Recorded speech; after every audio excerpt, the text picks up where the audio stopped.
Dear Evan Hansen. Chapter 13. On the bus to school, I write a new letter for Dr. Sherman. Dear Evan Hansen, today is going to be a good day, and here's why.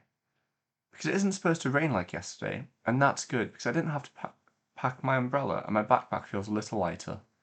Sincerely, me. It's short and underwhelming, but factual. If Dr. Sherman asks me about it at our session today, at least I'll be able to stand behind it as the honest truth. I'm done being ambitious. Jared was wrong. My balls aren't grapefruits. If ball size equates to confidence, then I've got the smallest ones you can have and still qualify as a man. My balls are poppy seeds. It's been 4 days since I tried to kiss Zoe Murphy. I mean, I did kiss her. It was just really brief and she didn't reciprocate. But it did, in fact, happen. I wish it hadn't, but it did. It was only my third kiss ever, and my first two barely counted as kisses. Pretty depressing when you consider I'm old enough to drive a car and donate blood and get my own passport. My first kiss was with Robin, who lived in the one-story home across the street. It happened in her pool. It was a lightning speed peck, more funny than anything, just because we both wanted to find out what it felt like. And my second kiss was from Amy Brodsky when I was 10. She just leaned over at recess one day and I instantly fell in love with her. Until I saw her do the exact same thing to 2 other boys over the course of the next week. I haven't been the same since kissing Zoe. I can't eat, or sleep, or think. I try to read, but the lines in the book start to vibrate and turn blurry. I put on movies, but I can't pay attention to what's happening on screen. When my mum gets home from work at night, I pretend I'm already asleep, but really, I'm just lying there in the dark. I can't even stand being on the computer. I'm too worried I'll find a new email from the Murphys, asking me to come over for another dinner, or send them more emails, or both. They haven't contacted me since I saw them the other night. Maybe they finally have what they need. Maybe they're done with me. That's what I wanted, right? I've been telling myself that. Then why am I sitting here now, feeling something that seems awfully similar to disappointment? The plan, if there ever was a plan, was to offer the Murphys solace in whatever way I could, and then for me to go back to living my normal life. But now, after everything, that just doesn't feel right. The bus bumps along. I picture, for a moment, the driver steering us off a cliff. Unfortunately, there are no cliffs in town. Maybe she could drive us off Xavier Bridge instead, or take us under an overpass. That's too low. Trouble over. The small comfort I get from this brief death fancy is outsized by my guilt. I shouldn't be daring mortality.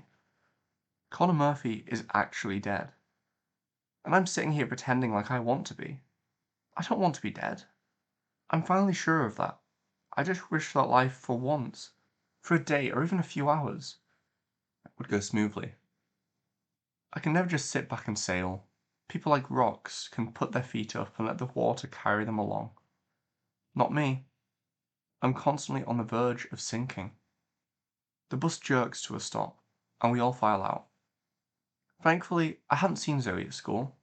I've tried to avoid her, and I think she's done the same with me. Still, I keep fearing I'll turn the corner and she'll be there. You want to know what's really fun? When your nerves are so fried that the sweat from your hand drips down your pen and onto the paper, making the surface so moist that the next time you try to write a word, you accidentally shred the paper with the tip of your pen. It's the best. I'm too wrapped up in my own thoughts to notice the commotion up ahead. Students step aside to make way for the freight train that is Mrs. Bortle. She's coming at a clip, a cardboard box in her chiseled arms. Chasing behind is Principal Howard. You're making this worse, Bonnie. That's school property. This is my stuff. Bonnie, please. Miss Bortle turns to face Principal Howard. John, get ready because I'm suing your ass. Our collective jaws drop as Miss Bortle strides into the parking lot into her black sports car. Principal Howard, donning a professional smile, encourages us to keep moving. We can't unsee what we just saw. What did we just see? Already yesterday, I noticed there weren't as many people staring at me during lunch compared with then, when the news first broke about Connor and me. Now it's down to a few passing glances. Those few glances may not even be aimed my way. It's hard to tell. As I'm inspecting the room, as surreptitiously as I can, I spot Sam, my fellow lonely loner. Except, he's seated at a table across the cafeteria. The last few days, he sat at my table. We even chatted a little bit, meaning we said hey to each other a few times. I figured we were the same kind of person. We both pack lunches from home. We both prefer to keep to ourselves. We both have nowhere better to sit in the cafeteria. Turns out, I was wrong about that last one. Apparently, even Sam has options. I return to my sandwich.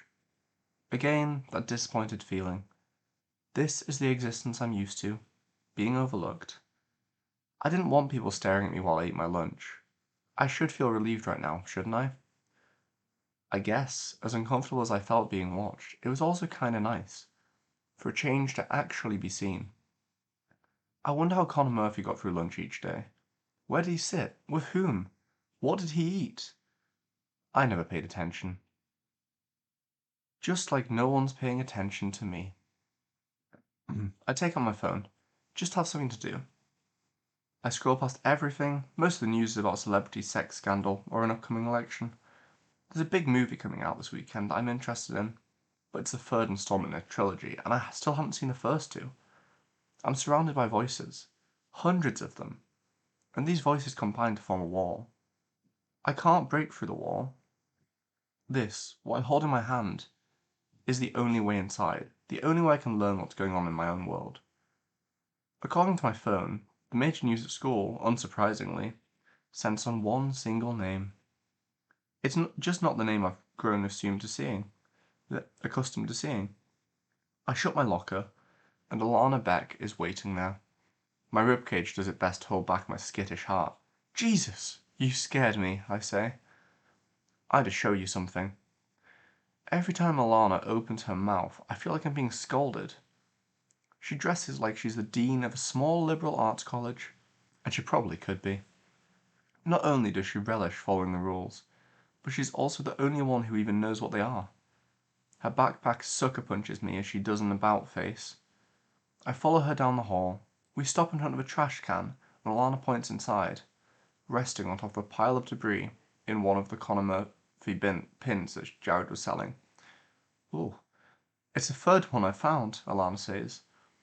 The first one was on the ground in the parking lot. Someone apparently ran it over with their car. And there was another one in the toilet in the girls' bathroom. That can't be good for the plumbing. Why are you showing me this? I say. I was already noticing that people were mentioning Connor less. And now this. People don't care anymore. All anyone wants to talk about is Miss Bartle. Some people are saying she slept with a student, but I also heard she might have had an affair with Principal Howard. No way. She shakes her head at the shame of it. People have totally forgotten about Connor Murphy. You can't let this happen, Evan. You were Connor's best friend. It doesn't sound so crazy to hear Alana say that. I mean, it's not true, I know, but also, when you think about it, it might be kinda true. There's a good possibility that I was the last person Connor spoke to the day he died. We had an authentic exchange for guys like Connor and me, and that type of interaction is rare, and it definitely forged a bond between us. I'm probably the only one who had any clue how he was truly feeling that day. Who else, besides me, and maybe Alana, even thought about him for a second in the last week? No one. Seriously, as absurd as it sounds, is there anyone in this entire school who was closer to Connor than I was? Maybe you can ask Zoe to do something, Alana says. Okay, obviously I wasn't counting Zoe. Zoe's the perfect person to help get people interested again, Alana says. She was literally his sister. I'm sorry, I can't. I just don't think that's the best way for us to get people to remember him. Alana gives me a look that reduces me to half my size. Well, I guarantee that if you don't do something, no one will remember Connor. Is that what you want? She hurries off without waiting for a response. I look down at Connor's face in the trash. I don't want it to be this way either. But what am I supposed to do? I bite my nails as Dr. Sherman reads over my letter. The few strands of hair on top of his head resemble cracks in a wall. One of the reasons my mum chose Dr. Sherman, other than the fact he was covered by health insurance, was because he's young.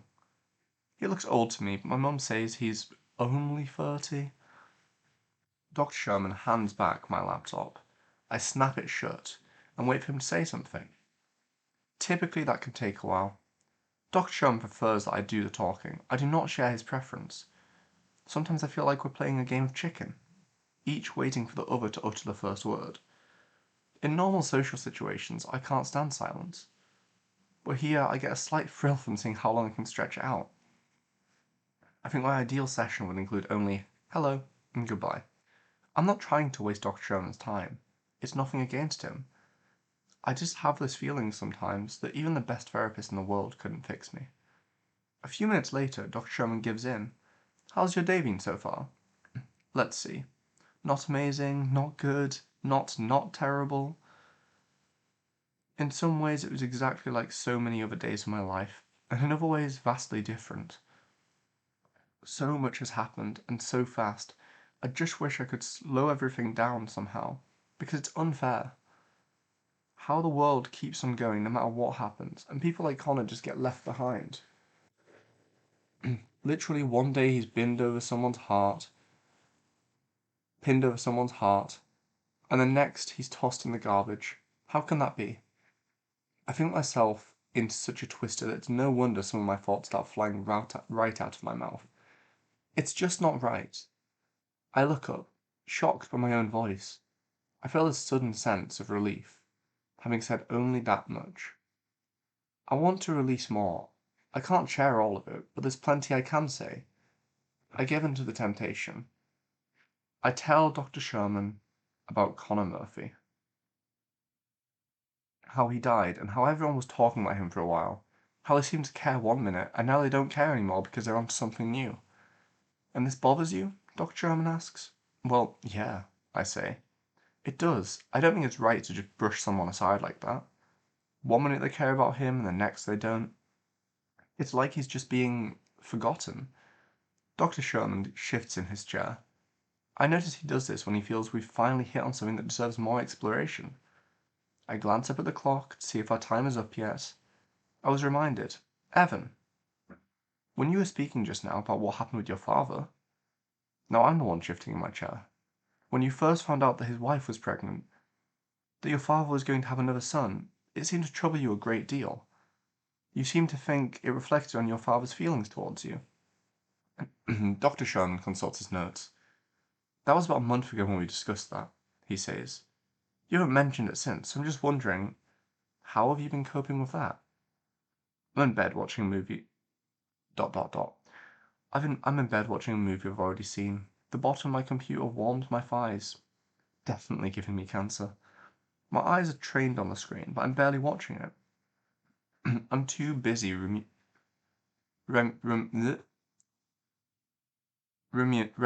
on what Dr. Sherman brought up at our session.